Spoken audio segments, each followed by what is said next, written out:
What's up everyone, welcome to Scholarship Hive. I hope you guys are doing well. My name is Ali and in this video I'm going to be talking about the Malaysia Government Scholarship. This is an amazing opportunity. If you're studying in Malaysia or you want to study in Malaysia, this scholarship will help you financially and obviously remove the burden off your shoulders. Funds are also provided to help you study in Malaysia and gain experience in return for providing that you have the required qualifications. So these scholarships are mainly for students who are economically challenged or who have experienced social injustice while in school. The aim is to provide the financial assistance to secondary and higher education students who are pursuing studies in the specialization areas of sciences, technology, engineering, business, education, or the law. So these are the following universities that accept this scholarship in Malaysia. You can check our website scholarshiphive.com and see this for yourself. And here's also a list of courses that are offered by these scholarships, like science and technology, economics and banking, public policy, etc. This scholarship will cover your tuition fees, the required textbooks, educational supplies, and other necessary items for your studies. It may also cover the transport charges, the food and living expenses while you're studying and living in Malaysia. So now let's talk about the eligibility criteria. You must be below the age of 45. You must have passion and commitment in the field of study you're applying to. Candidates must be able to fulfill the terms and conditions of the scholarship. Students must have a good academic record from the previous year's studies. You should have a minimum of 3 GPA, and you also need to have good skills in the English language. The documents that you need for this scholarship is your personal statement, your proof of IELTS, your academic achievements, your bank statement, and your CV. So the last date of apply here is 16 August, but I think it has updated to 20th August. I will show you in the website.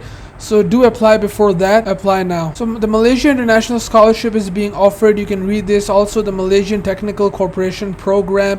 You can click this if you want to apply here, but we'll click here. That will lead to this, and see the closing date for reviewing is 20th of August. You can check the website again. Maybe the date is updated again. You should click here and read the conditions to apply. The students from the following nations can apply for the full-time master PhD scholarships for this. For example, Cambodia, Myanmar, Palestine, etc. If you've already made an account, you can put your passport number here and your password here and log in. You can also download the following forms. This is the endorsement form. This should be completed by someone from the nominating government. They're gonna fill this up and put their remarks here. So make sure you get this all right. This is the form for the recommendation letter. You will fill up all this and attach it with your online application. The recommendation letter is really important. You're gonna print this out and fill it by hand. Write your name, your country, and the course you applied for, and the rest will be filled up by the referee. Select a suitable person for this recommendation letter, like your teacher, probably a PhD graduate, etc. So then they're gonna evaluate your academic achievement, your ability in the English language. They're gonna fill this up, the further comments, and also their details. Make sure that the referee speaks excellently about you, as the recommendation letters will really help push you. So the email address that you set up during the first registrations, that password will be used. If you've missed that, then you cannot apply for this. So in their website they say the CGPA should be a minimum of 3.5 actually. Make sure you meet all the criteria and attach the right documents. I hope you get selected. Thank you so much for watching this video. I hope this helps you to understand about the Malaysia Government Scholarship. Please like and subscribe to our YouTube channel, and see you next time.